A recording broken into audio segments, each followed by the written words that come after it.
তোমরা শুনছ নিশি রাতের গপ্প, সঙ্গে আমি অমৃতা। বিশ্বমেলার এই অফুরন্ত গল্পের সম্ভার নিয়ে আমরা হাজির হই প্রত্যেক শনিবার নিশি রাতে, ঠিক রাত 12টায়। গল্প শুরুর আগে বলি, আমাদের উপস্থাপনা ভালো লাগলে অবশ্যই চ্যানেলটি সাবস্ক্রাইব করে দিও, আর গল্প শুনে শেয়ার করে দিলেও আমরা অনেকটা উৎসাহ পাই। আচ্ছা, অনেক রাত নেমেছে, শুনতে পাচ্ছ তোমরা ঝিঁঝির ডাক? তাহলে শুরু করছি আজকের গল্প। নিশি রাতের গপ্পের আজকের নিবেদন বিশিষ্ট সাহিত্যিক গজেন্দ্র কুমার মিত্রের লেখা গল্প নজর।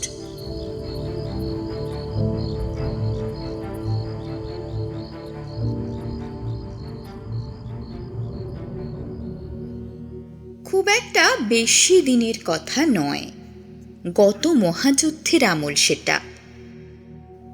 দেশ ভাগ হওয়ার ঠিক আগেই এ কাহিনীর শেষ। যে শিশুর কথা বলছি সে আজ পূর্ণ যুবক, পড়াশুনো শেষ করে চাকরিতে ঢুকেছে। ঘটনার 16 আনাই প্রায় সত্য, শুধু নাম ধামগুলো পাল্টানো হয়েছে পাল্টানো উচিত বলে। কার্যকারণটা প্রথমে কেউ অত ধরতে পারেনি। সে তান্ত্রিকটি এসে না বললে আজও বোধহয় কেউ পারত না। পূর্ববঙ্গের বাড়ি সম্বন্ধে যাদের ধারণা আছে তারাই জানেন, পাঁচিল ঘেরা ঘন সম্বন্ধ বাড়ি ওদিকে বড় একটা হতো না। কোঠা বাড়ির কথা আলাদা। যাদের মাটির ঘর, অনেক সম্পন্ন ব্যক্তিও মাটির ঘরে থাকতেন, কেউ কেউ বা বন্যার জন্যে থাকতে বাধ্য হতেন। ছিটে বাঁশের দেওয়ালে মাটি ধরানো, কোথাও কোথাও বা এমনি বাঁশের ফ্রেমে সাধারণ মাটির দেওয়াল, কোথাও ছিটে বেড়া, শুধু মাটি নেই। অনেক জায়গা নিয়ে তাদের ভিটে গড়ে উঠত, খেয়াল খুশি মতো ছড়ানো। দাওয়া উঁচু বড় বড় ঘর, একটা বা এক জোড়া এক জায়গায়। রান্নাঘরও তাই, ছাড়া ছাড়া, গায়ে লাগানো নয় কোনোটা কোনোটার সঙ্গে। পাঁচিলের বালাই নেই। শুধু বসবাসের ঘরগুলোর সংলগ্ন জমিটা নিকোনো সাফ করা থাকত, ঘাস বা আগাছা জন্মাতে দেওয়া হতো না। সেইটাকেই উঠোন বলতো। শহরে বা বড় শহরের উপকণ্ঠে যারা থাকেন, উঠোন বলতে তারা যা বোঝেন এ তার ধারে কাছেও যায় না। আসলে এটাকে উঠোনও বলা যায়, চলন বা চলাচলের রাস্তাও বলা যায়। রাস্তা হিসেবে একটু বেশি চওড়া এই যা, কারণ এরই একটা অংশ নির্দ্বিধায় পুকুর পর্যন্ত চলে গিয়েছে। গৃহবিশেষে একাধিক পুকুর, কোনোটা বা গেছে পিছনের সুপুরি নারকেলের বাগান পর্যন্ত। সেই একেবারে শেষে 5-6 বিঘা কিংবা 8-10 বিঘা, যার যেমন জমি বাগান মিলিয়ে যেটাকে বাস্তু ধরা হয়, তার চারিদিকে কারো হয়তো বা বাঁশের বেড়া, কারো বা কাঁটা গাছের, কারো বা তাও নেই। মাটি কেটে একটু নালা মতো করা আছে সীমানা হিসেবে।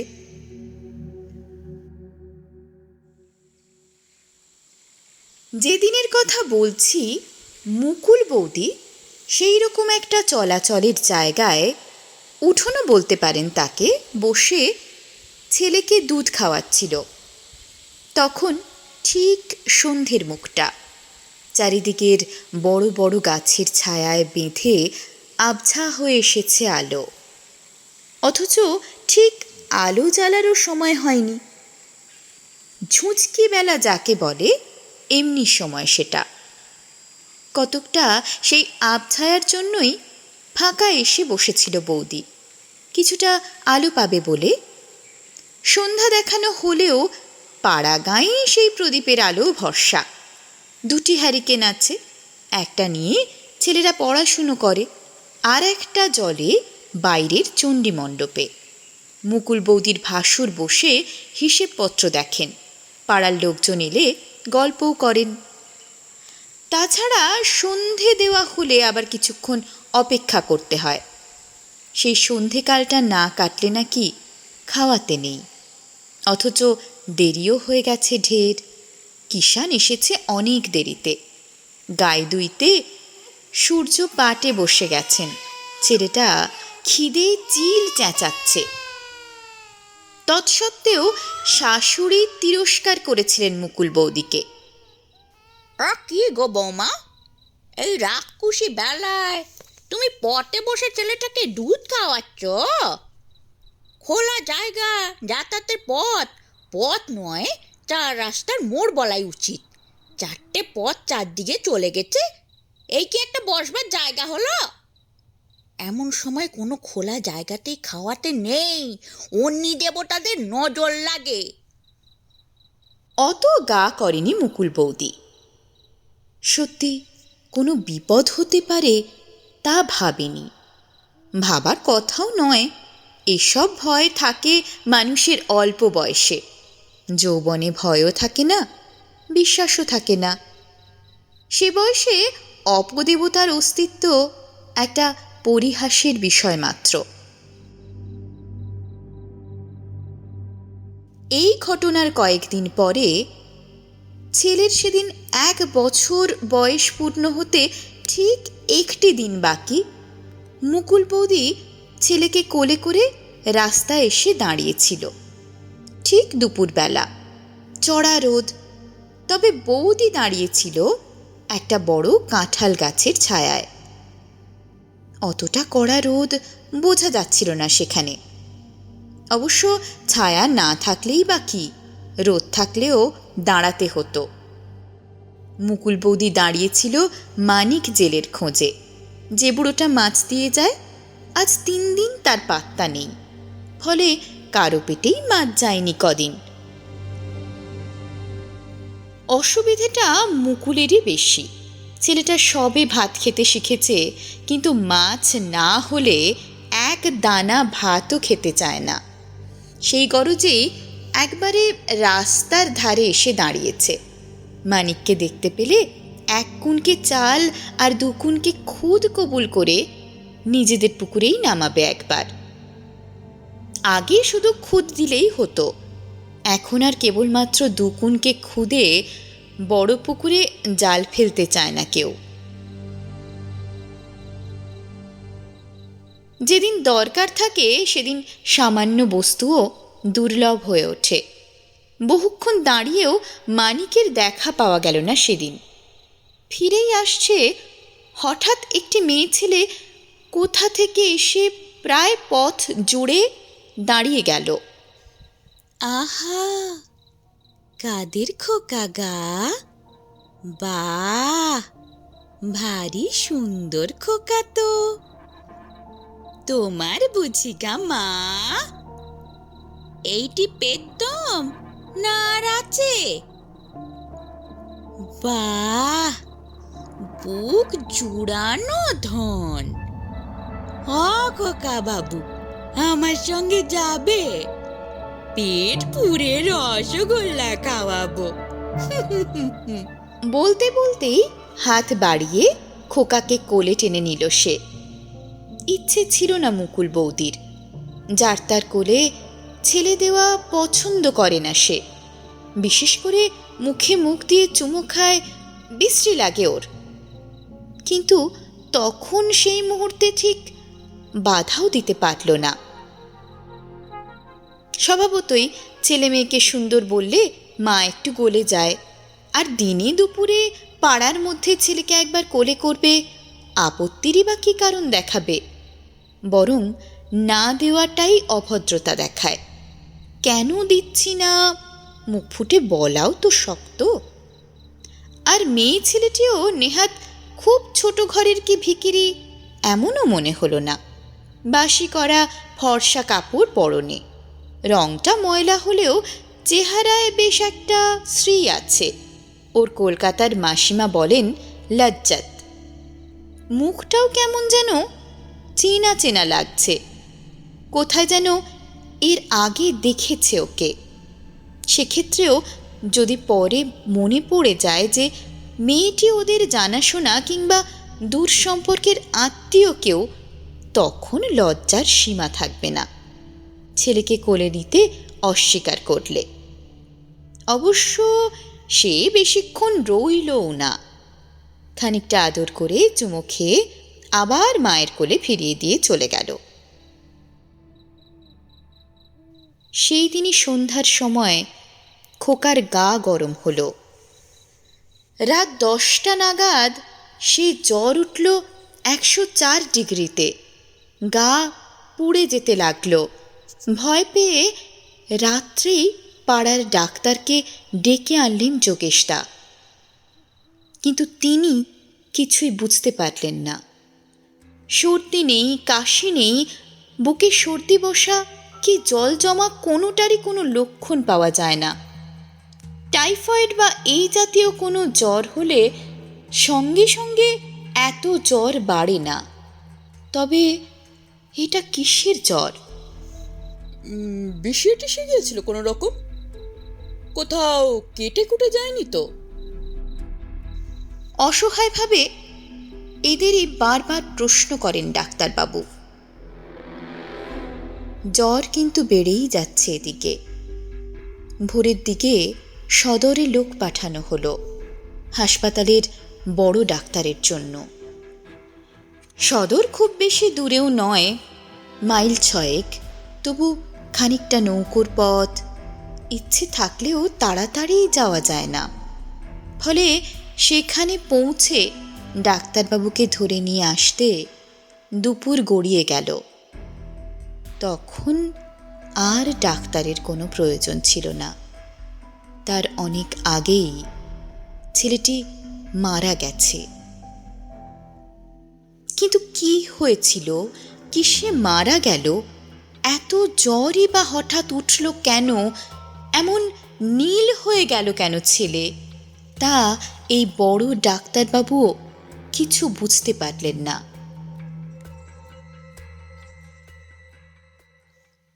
এরপরেও যোগেশ তার একটি ছেলেই হলো। এটি আরও সুন্দর দেখতে, আরও স্বাস্থ্যবান।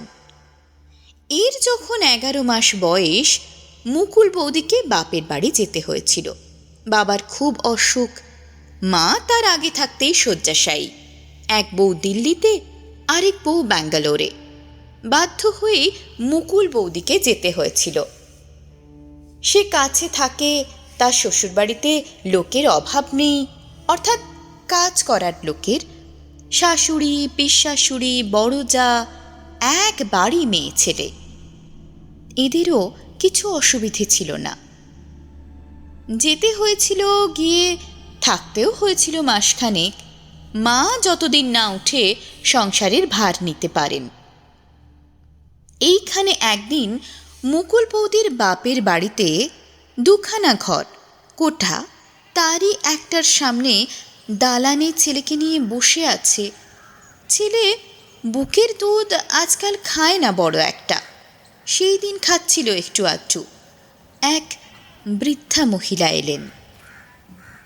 হরেন কেমন আছে রে তোর বাবা? হরেন মুকুলের বাবার নাম। মুকুল চিনতে পারল না ঠিক, কিন্তু চক্ষু লজ্জায় সেটা বলতেও পারল না। ইনি যে চেনেন, আর ভালো করেই চেনেন, তাতে কোনো সন্দেহ নেই। সেক্ষেত্রে একে চিনতে না পারাটা ওরই অপরাধ বলে বোধ হয়। বিশেষ একটু পরেই আবার যখন ওর মার নাম ধরে তত্ত্ব করলেন। তরু কোথায় গেছে? সে ভালো আছে তো? মা, গোপাল মামাদের বাড়ি গেছেন কি একটা কাজে। আসুন, বসবেন? না না, আমি যাই। এইটি বুঝি তোর খোকা? বাহ, বেশ খোকা। কি খোকা বাবু, তোমার নাম কি? মুকুলের কোলেই রইল ছেলে। উনি শুধু গাল টিপে চুমু খেয়ে আদর করে চলে গেলেন। মা ফিরে আসতে মুকুল বৌদি ওর কথা বলল। বাবার ঘুম ভাঙতে তাকেও দুজনের কেউই চিনতে পারলেন না ভদ্রমহিলাকে। গ্রামের তো কেউ নয়ই, কিন্তু অন্য গ্রামেরই বা কে এত পরিচিত? এই বয়সে যত মহিলার কথা মনে হলো খানিকটা মেলে, হয়তো পুরো কারুর সঙ্গে মেলে না।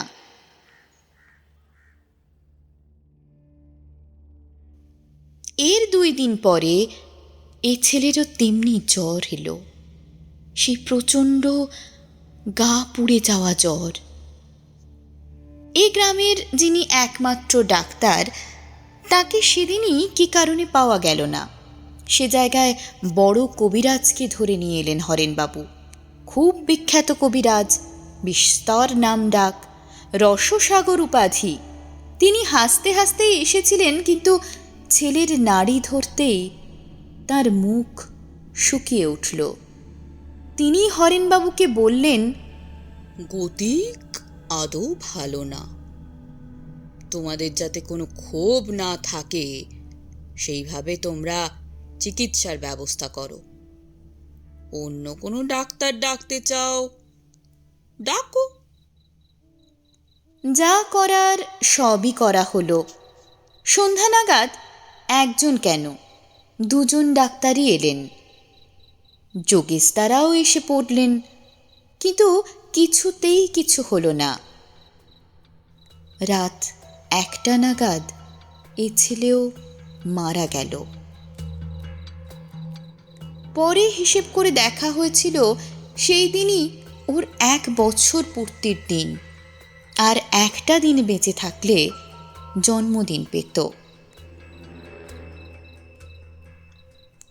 এর পরের ছেলে অর্থাৎ যোগেশদার 3য় সন্তানটিও যখন এইভাবে ঠিক 1 বছরের হয়ে মারা গেল, তখন সকলেই চঞ্চল হয়ে উঠলেন।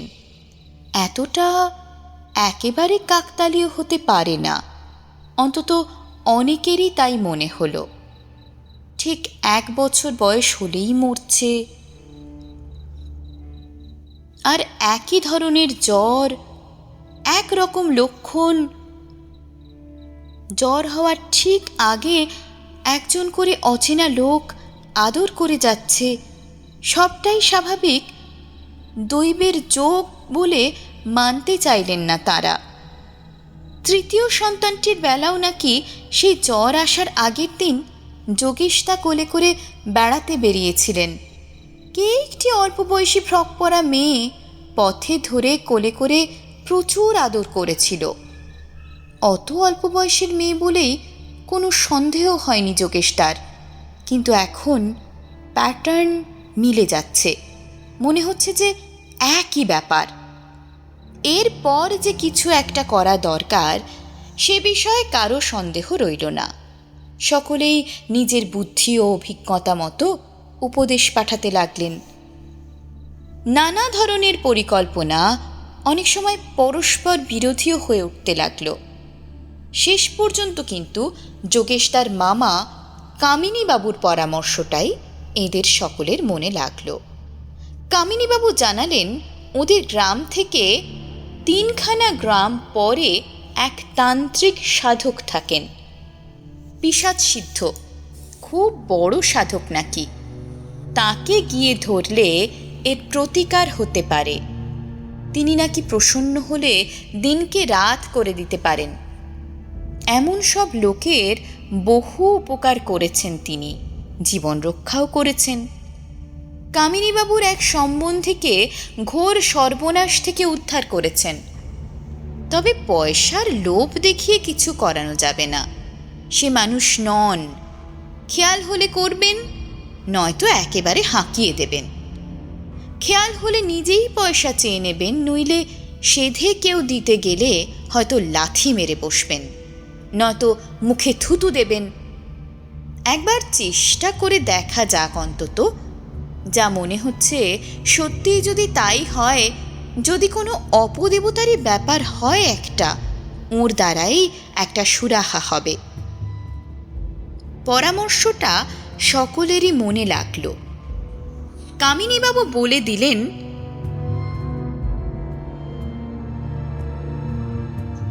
সম্ভব হলে খুব অশুচি অবস্থায় তার কাছে যেতে হবে। ঘোর নোংরার মধ্যে বাস করেন তিনি, কিন্তু তা দেখে ঘেন্না করা চলবে না, বা সে সম্বন্ধে কোনো মন্তব্য করা না। স্থির হলো যোগেশদা, তার দাদা ক্ষিতীশবাবু আর কামিনীবাবু এই তিনজনে যাবেন সেখানে। দুর্গা বলে একদিন শেষ রাত্রে নৌকা করে রওনা দিলেন ওরা। যেখানে গিয়ে যাত্রা শেষ হলো, নদীর ধারেই একটা বিরাট পাকুড় গাছের দুটো মোটা শিকড়ের খাঁজে কোনো মতে আটকে থাকা একটা ভাঙা চালাঘর এত আবর্জনায় পূর্ণ যে দূর থেকেই তার দুর্গন্ধে দম বন্ধ হয়ে আসে। আর তেমনি সে লোকটিও, বড় বড় চুল, বাঘের মতো নখ, বোধহয় বছর 10-12 বছর চান করেননি। পরনের কাপড়ও তথৈবচ। রাস্তায় যেসব পাগল ঘুরে বেড়ায় তাদের মতোই গায়ে পুরো ময়লা জমে আছে। সবটা জড়িয়ে এমন একটা বদগন্ধ যে কাছে যায় কার সাধ্য। তবু যেতেও হলো, প্রণামও করতে হলো। কে জানে কেন তিনি অতি সহজেই প্রসন্ন হলেন। এরা রাহা খরচ বাবদ কিছু দিতে গেলে হুঙ্কার দিয়ে উঠলেন একটা। আশ্চর্য এই, এতটা দূরের পথ নৌকো করে যখন ফিরে এলেন ওরা, তখন সন্ধ্যা হয়, কিন্তু বাড়ি ঢোকার মুখেই যার সঙ্গে দেখা হলো সে সেই তান্ত্রিক সাধু ঘোষাল মশাই। বিড়বিড় করে বকতে বকতে আর কি যেন বাতাসে শুঁকতে শুঁকতে যোগেশ তাদের বাড়িতেই ঢুকছেন। চোখাচোখি হতে এদের বিস্ময় লক্ষ্য করে হা হা করে হেসে উঠলেন। হাসিটাও যেন ঠিক সাধারণ মানুষের হাসি নয়। সে হাসির শব্দে এদের সর্বাঙ্গ শিউরে গায়ে কাঁটা দিয়ে উঠল। গাছপালায় যেসব কাক পাখির দল রাত্রির মতো এসে আশ্রয় নিয়েছিল, তারাও ভয় পেয়ে আর্তনাদ করে উঠল। ঘোষাল মশাই সেই প্রায় অন্ধকারেই মুকুলকে ভালো করে তাকিয়ে দেখলেন, তারপর আশ্চর্য কোমল সুরে বললেন, মা, গুরুজনরা যা বলে তা শুনতে হয়। শাশুড়ি বারণ করেছিলেন, কথাটা উড়িয়ে দিয়েছিলে, মনে মনে হেসেও ছিলে, কিন্তু ওরা বহুদর্শী লোক, যা বলেন ভেবেই বলেন। সন্ধ্যাবেলা চলাচলের পথে বসে দুধ খাইয়েছিলে কেন বড় ছেলেটারে? আর জায়গা পাওনি? সকলেই চমকে উঠল। কথাটা অনেকেই জানতো না, যারা জানতো তাদেরও মনে ছিল না। শুধু সেই সামান্য একটি তুচ্ছ ভুলেরও যে এত দূর পরিণাম হতে পারে তা বোধহয় মুকুলের শাশুড়িও ভাবেননি। মুকুল বৌদি তো ভয়ে বিবর্ণ হয়ে উঠল। ভয়ে, দুঃখ, অনুতাপে দেখতে দেখতে তার কপালে বড় বড় ফোঁটায় ঘাম দেখা দিল। গলার কাছে কান্না ঠেলে উঠতে লাগল। যোগেশ তার মাই প্রথম কথা বইলেন। তারও গলায় কান্না। বললেন, তাহলে কি হবে বাবা? আমার বৌমার কোনো ছেলে বাঁচবে না? কে বললে বাঁচবে না? সবটাইতে কথা ডক কাটিস কেন মাগি? বাঁচবে না তো আমি আছে কি করতে? সব ঠিক করে দেব।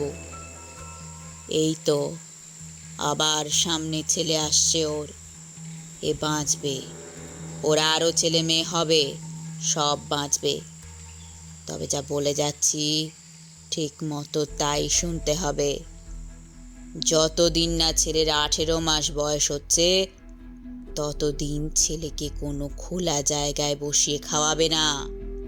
সন্ধ্যার পর ঘরের বার করবে না, আর কোনো অচেনা লোকের কোলে দেবে না।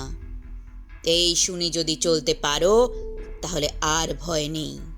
এই ছেলের 18 মাস পেরিয়ে গেলে অন্য ছেলে মেয়েও বাঁচবে। কিন্তু ক্ষিতীশবাবু খুব ভয়ে ভয়েই প্রশ্ন করলেন।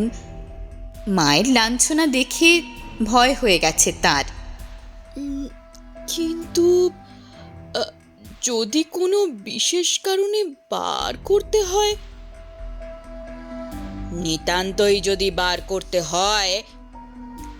এবারে আর খিঁচিয়ে উঠলেন না ঘোষাল মশাই। সর্ষের তেলের মশাল জ্বালিয়ে এক হাতে মশাল আর এক হাতে ছেলে নিয়ে বেরোবে। যেই বেরো, যতক্ষণ বাইরে থাকবে যার কোলে তার হাতেই সেই মশাল থাকবে, নেভা চলবে না। ঘোষাল মশাই বাইরে পুকুর পাড়ে বসে পান্তা ভাত আর বাসি মাছের অম্বল খেয়ে চলে গেলেন। যাবার সময় কি ভাগ্যে একটা টাকাও চেয়ে নিলেন ক্ষিতীশবাবুর কাছ থেকে। যোগেশটা তাড়াতাড়ি 5টা টাকা বের করে দিতে গিয়েছিলেন, তাকে কুৎসিত কটু ভাষায় গালাগাল দিয়ে উঠলেন। যোগেশদা সামনে থেকে পালাতে পথ পান না। ঘোষাল মশাইয়ের প্রথম কথাটা অচিরেই ফলে গেল অবশ্য। একটি ছেলেই হলো আবার মুকুল বৌদির, আগের মতোই সুন্দর ফুটফুটে ছেলে। তবে তাতে আরও চিন্তা বেড়েই গেল। ঠিক নিশ্চিন্ত হতে পারল না কেউ। ঘোষাল মশাইয়ের আশ্বাসবাণী যে সত্য হবে তা এখনো প্রমাণিত হয়নি। ছেলে এর আগেও হয়েছে, সুশ্রী স্বাস্থ্যবান, 3বারই হয়েছে, 1 বছর করে বেঁচেওছে, কিন্তু রাখতে পারা যায়নি। এবারই কি থাকবে?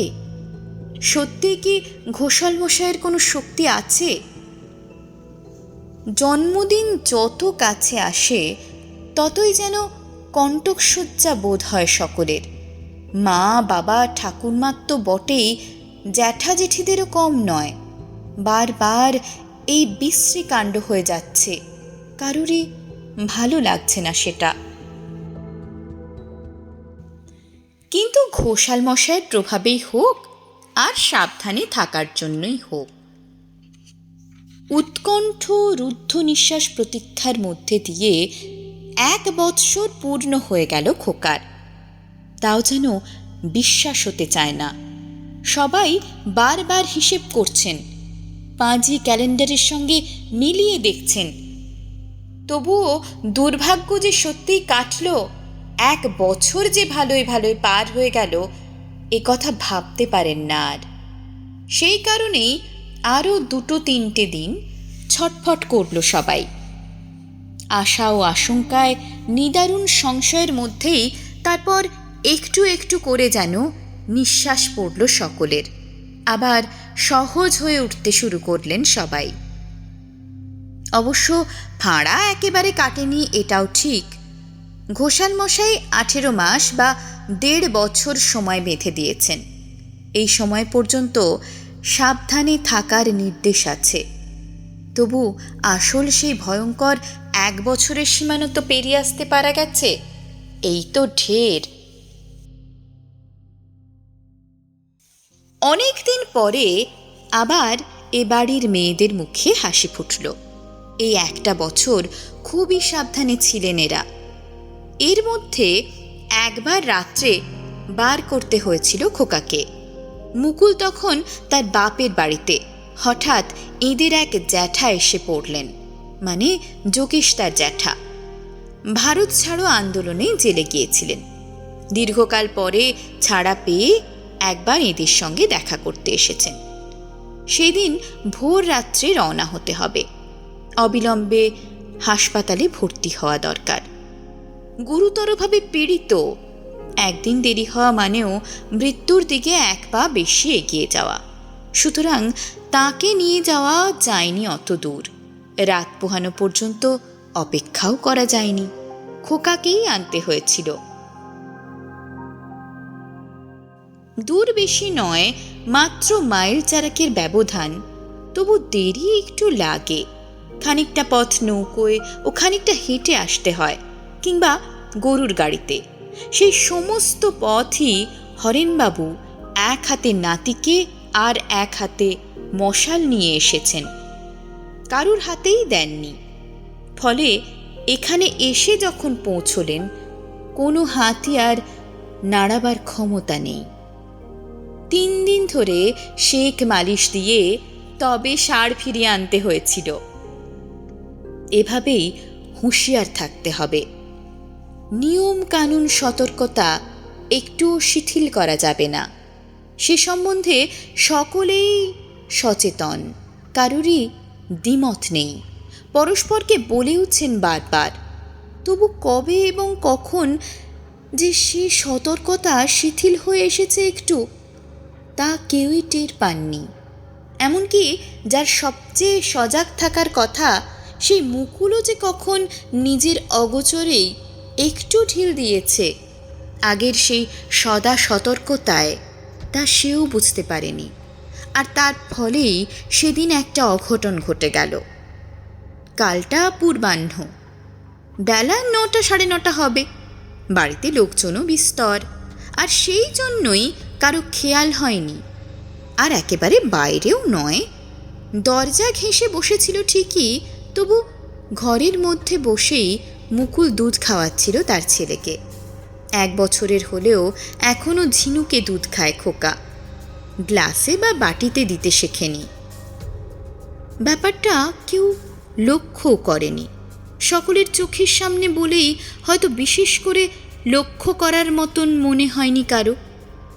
একান্ত সহজ ও স্বাভাবিক দৃশ্য ঘরের সামনে দাওয়ায় বসে খাওয়ালেও কেউ লক্ষ্য করত না, লক্ষ্য করার মতো কিছু আছে বলেও ভাবত না। সেই জন্যই বুড়িটা কখন এসে দাঁড়িয়েছে এবং এক দৃষ্টে চেয়ে আছে ছেলেটার দিকে, তাও কেউ এত লক্ষ্য করেনি। এই সময়টা পাড়ার বহু ছেলেমেয়েরা আসে তারা নানান কাজে। কেউ ধান ভেনে নিয়ে যায়, কেউ বা ঘরের কোনো কাজ করতে আসে, কেউ আসে মাছ বেচতে, কেউ মুড়ি ভাজতে, কেউ গোয়ালের কাজ করে, কেউ বা নিজের গরজেই আসে টাকা ধার করতে, তেল ধার করতে বা চাল ধার করতে। ভিক্ষার্থী সাহায্যার্থী হয়েও আসে অনেকে। তাছাড়া অনেকেরই এটা যাতায়াতের পথও। এদের বড় পুকুরে স্নান করতে আসে অনেকে, পুকুর পাড় থেকে শাক তুলতেও। এদিকের থেকে ওদিকের কোনো বাড়ি যাওয়ার পক্ষেও এদের উঠোন ডিঙিয়ে যাওয়া সহজ। সময়টাও কর্মব্যস্ততার। এসব দিকে সকালের জীবন শুরু হয় শহরের থেকে অনেক পরে। সেজন্য কতকটা ধীরে সুস্থে কেউ কারোর দিকে নজর রাখতে পারে না। নজর পড়ল প্রথম যোগেশ তার মারই। মুকুল যে দরজার কাছে বসে ছেলেকে দুধ খাওয়াচ্ছে তা তিনিও দেখেছেন, কিন্তু অত লক্ষ্য করেননি। অর্থাৎ সে ঘটনার পূর্ণ তাৎপর্যটা তার মাথায় আসেনি। এখনও বুড়িটার দিকেই তার আগে নজর গেল। অপরিচিত মুখ, এই গ্রামের কেউ তো নয়ই, ঠিক পাশের কোনো গ্রামেরও নয়। কেমন এক রকমের হাসি হাসি মুখে মুগ্ধ দৃষ্টিতে তাকিয়ে আছে, প্রায় পলকহীন চোখে। সেই দৃষ্টি অনুসরণ করেই আবার তিনি যেন প্রথম দেখতে পেলেন মুকুলের কাণ্ডটা। সঙ্গে সঙ্গে প্রায় আর্তনাদ করে উঠলেন, বৌমা! সে চিৎকারে সকলেই চমকে উঠল। মুকুল তো উঠবেই। ত্রস্ত হয়ে শাশুড়ির দিকে তাকাতেই তার দৃষ্টি অনুসরণ করে বুড়িটাকেও দেখতে পেল। সঙ্গে সঙ্গে তার গলা দিয়েও একটা ভীত আতঙ্কগ্রস্ত স্বর বেরোল। সে সভয়ে ছেলেকে বুকে চেপে ধরে আঁচল দিয়ে ঢাকতে ঢাকতে ভেতরে সরে গিয়ে সপাটে কপাট দুটো বন্ধ করে দিল। মহা বিরক্ত হলো যেন বুড়িটা। ক্ষুণ্ণ কণ্ঠে বলল, কেন কেন, বিষয়টা কি? আমি কি নজর দিতাম নাকি? বলি, নজর দিচ্ছিলাম মনে করো নাকি? পোলাটারে যে সরাইলা, ছি ছি, এমনি ভাবো নাকি? আমার তো কাম সারাই হয়ে আসিল, চইলাই তো যাইতাম। এত আবার গন্ডগোলের আজেডা কি? বিড়বিড় করে বকতে বকতে বুড়িটা আশ্চর্য রকমের ক্ষিপ্র বেগে চলে গেল। এরা সকলেই এত হতচকিত হয়ে গিয়েছিল যে কে কোথায় থাকে, কোথা থেকে এসেছে এবং কি দরকার সেসব প্রশ্ন করার কথা কারো মনেও পড়ল না দৃষ্টির আড়ালে চলে যাবার আগে। সেই দিনই সন্ধ্যায় বাচ্চাটার জ্বর হলো, সেই ভুতুড়ে জ্বর। এদের মুখ শুকিয়ে আসা স্বাভাবিক। মুকুল এবং মুকুলের শাশুড়ি কান্নাকাটি শুরু করবেন, তাতেও বিস্মিত হওয়ার কিছু নেই। সকলেই ধরে নিলেন যে আর কোনো প্রতিকার সম্ভব নয়, একেও হারাতে হবে এবার। এমনকি ক্ষিতীশদা যখন ডাক্তার ডাকতে উদ্যত হলেন, তখন যোগেশদাই তাকে বাধা দিল। কি লাভ দাদা, বুঝতেই তো পারছো। কিন্তু সামনে সেই সকল দিক আচ্ছন্ন করা অন্ধকারের মধ্যে একটা ক্ষীণ আশার আলো এই যে এবারে জ্বরের তাপটা পূর্ববারের মতো ভয়াবহ নয়, গতিটাও অত দ্রুত নয়। শেষ রাত্রেও 103-এর বেশি উঠল না, ছেলেও তেমন বেহুশ হয়ে পড়ল না। ক্ষিতীশদা তখনই মনস্থির করে ফেললেন আর কারো কথা শুনবেন না তিনি, একেবারেই সদর থেকে বড় ডাক্তার ডাকবেন। তার আবার একটা ঘোড়া রয়েছে, সদরে পৌঁছতে 1 ঘন্টার বেশি লাগবে না। যদি ডাক্তার ধরতে পারেন তো বেলা 9টা-10টার মধ্যেই তাকে নিয়ে চলে আসতে পারবেন। যোগেশদারও বোধ হয় জ্বরটা দেখেই একটু ক্ষীণ আশার সঞ্চয় হয়েছে, তিনি আর বাধা দিলেন না। কিন্তু ঘোড়ায় চড়ে বাড়ির সীমানা পেরিয়ে রাস্তায় এসে পড়তেই ঘোড়াটা হঠাৎ ভয় পেয়ে সামনের পা তুলে চিৎকার করে উঠল। ক্ষিতীশদা পড়ে যেতে যেতে কোনো মতে সামলে নিয়ে চেয়ে দেখলেন সামনে একটা মানুষের মতো কি। সেই শেষ রাত্রেই ঝাপসা আলোতে আরেকটু ঠাউরে দেখলেন ঘোষাল মশাই আপন মনেই বিড়বিড় করে কি বকছেন আর ওপর দিকে মুখ তুলে কি যেন শুঁকছেন। এবার মনে পড়ল তার কথাটা সবাইকারই। ক্ষিতীশদা ঘোড়া থেকে নেমে তার পায়ে পড়লেন। ঘোষাল মশাই মুকুলকে ও মুকুলের শাশুড়িকে খুব তিরস্কার করলেন। তার তিরস্কার সাধারণ তিরস্কার নয়, কুৎসিত কদর্য ভাষা। এমনি শুনে কানে আঙুল দিতে হয়, ছেলেপুলে কি গুরুজনদের সামনে দিলে তো দাঁড়ানোই যায় না। তবে অভয়ও দিলেন ঘোষাল মশাই, বললেন, ডাক্তার ডাকতে হবে না, ও বেটাদের কম্য নয়, ওরা জানে মানুষ মারতে, এমনি ভালো হবে। চরম অনিষ্টটা হতে পারেনি, আর 2 মিনিট দেরি হলে তাও হতো, তখন আর কিছুতেই বাঁচানো যেত না। যাকে আমি আছি, ছেলের জ্বর না ছাড়লে যাচ্ছি নি, তোরা নিশ্চিন্তি থাক। 3 দিন থাকবেন তিনি, কোথায় থাকবেন কি খাবেন সে সম্বন্ধেও স্পষ্ট নির্দেশ দিয়ে দিলেন। বাড়ির সীমানার বাইরে পাড়ার আস্তাকুড় যেটা জঞ্জাল টঞ্জাল ফেলা হয়, সেদিনও একটা আধপচা মরা কুকুরকে ফেলে দিয়ে গেছে, সেইখানে থাকবেন। রসুন দিয়ে পচা মাছের তরকারি রেঁধে দিতে হবে, আর পান্তা ভাত। কেবল শেষ দিন রাত্রে অতিরিক্ত 2 বোতল দিশি মদ এবং খানিকটা ঝলসানো পোড়া মাংস চাই। ঠিক 3 দিনের দিনই ছেলের জ্বর ছেড়ে গেল। ঘোষাল মশাই বললেন, আর ভয় নেই, এবার যা খুশি করতে পারিস। আর সে আসবে না, অন্তত এ বাড়ি ঢুকবে না। তবে 18 মাস পূর্ণ হওয়ার আগে এ বাড়ির বাইরে কোথাও যাস না। আর দেরিও তো নেই, মোটে 2 মাস, নাই বা গেলি কোথাও। ঘোষাল মশাইও সেই দিন রাত্রে অন্তর্হিত হলেন। পরের দিন ভোরে উঠে আর তাকে দেখা গেল না। যেমন হঠাৎ এসেছিলেন তেমনি হঠাৎই চলে গেলেন। এর মাসখানেক পরে একদিন সেই বুড়িটাকে আবার ওদের বাড়ির সামনে রাস্তায় দেখা গিয়েছিল। যেন কি একটা মতলবে ঘুরে বেড়াচ্ছে। ভেতরে ঢোকারই ইচ্ছে, কিন্তু ঠিক ঢুকতে সাহস করছে না। ভাবভঙ্গি কতকটা সেই রকম। যোগেশ তার মাই প্রথম দেখতে পান তাকে, চিনতেও পারেন সঙ্গে সঙ্গে। তিনি চিৎকার করে ছেলেকে ডাকেন। চিৎকারে যোগেশটা ক্ষিতীশটা দুজনেই ছুটে আসে। সেদিন বাড়িতে অনেকে এসে পড়েছিল। ক্ষিতীশদার ভাগ্নেরা, কামিনী মামার ছেলেরা, বিস্তর ছোকরা, তারাও হৈ হৈ করে বেরিয়ে পড়ল। এরা কেউই চিনতে পারল না বুড়িকে, কিন্তু ব্যাপারটা শুনেছিল। যোগেশটা সেদিন দেখেছিল, আজও চিনতে পেরেছে। মা এদের কাছে পরিচয়টা দিতে দিতে সে রাস্তায় বেরিয়ে ছুটতে লাগলো বুড়িটার পেছনে। বহুদিনের নিরুদ্ধ উষ্মা তার। স্ত্রী হত্যা হয় হোক, ডাইনিটাকে নিজের হাতে পুড়িয়ে মারবে সে। ততক্ষণে ছেলের দলও বেরিয়ে এসেছে। সবাই মিলেই ছুটতে শুরু করলো।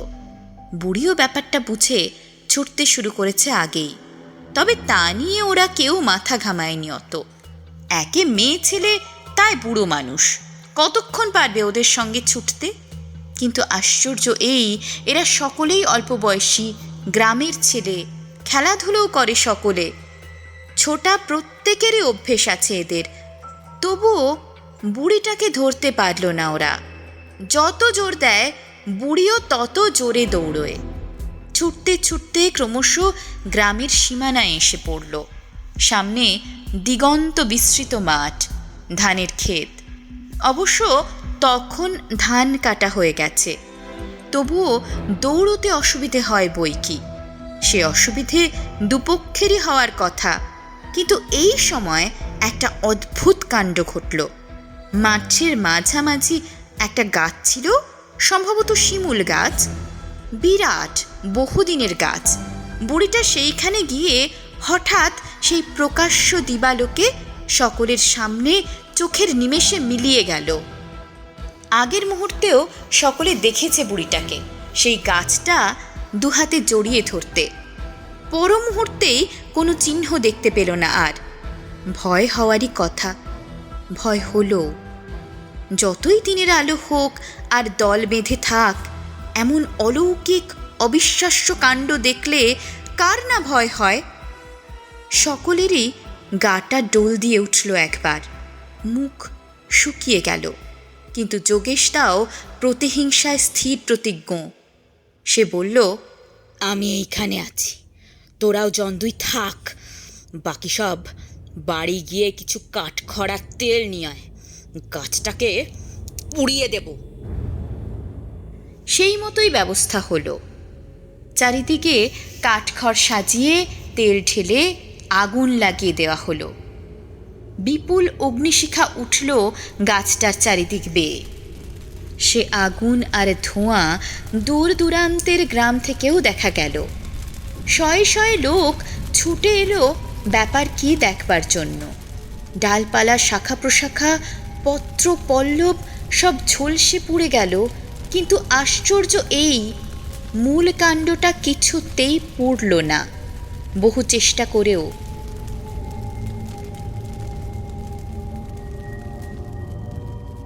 সন্ধ্যা পর্যন্ত চেষ্টা করে যোগেশ তাকেও হাল ছাড়তে হলো শেষ অবধি। ছালগুলো পুড়ে সাদা ছাই হয়ে গেল সেই উত্তাপে, কিন্তু কাণ্ডটা যেমন ছিল তেমনি দাঁড়িয়ে রইল। আজও আছে নাকি, তেমনি খাড়া দাঁড়িয়ে আছে। সেদিনও একদল লোক এসেছে দেশ থেকে, পাকিস্তান হবারও বেশ কয়েক বছর পরে। তারাও এসে গল্প করেছে। শাখা প্রশাখাহীন নিষ্পত্র সাদা কাণ্ডটা তেমনিই আছে আজও। না পড়ছে না ঘুণ ধরছে তাতে। কে জানে আরও কতকাল থাকবে।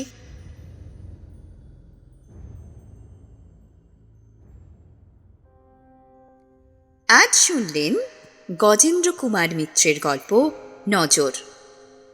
পরিবেশনায় আমি অমৃতা, অন্যান্য সহযোগিতায় সুশ্রী। গল্পটি শুনে ভালো লাগলে চ্যানেলটি অবশ্যই সাবস্ক্রাইব করে নেবেন এবং আমাদের উৎসাহ দিতে গল্পের লিঙ্কটি সবার কাছে শেয়ার করে পৌঁছে দেবেন। তাহলে আজকে রাতের মতো চলি। পরের সপ্তাহের শনিবারের নিশিরাতে আরও একটি গল্প শুনতে পাশে থাকুন আমাদের। সকলকে অনেক ধন্যবাদ।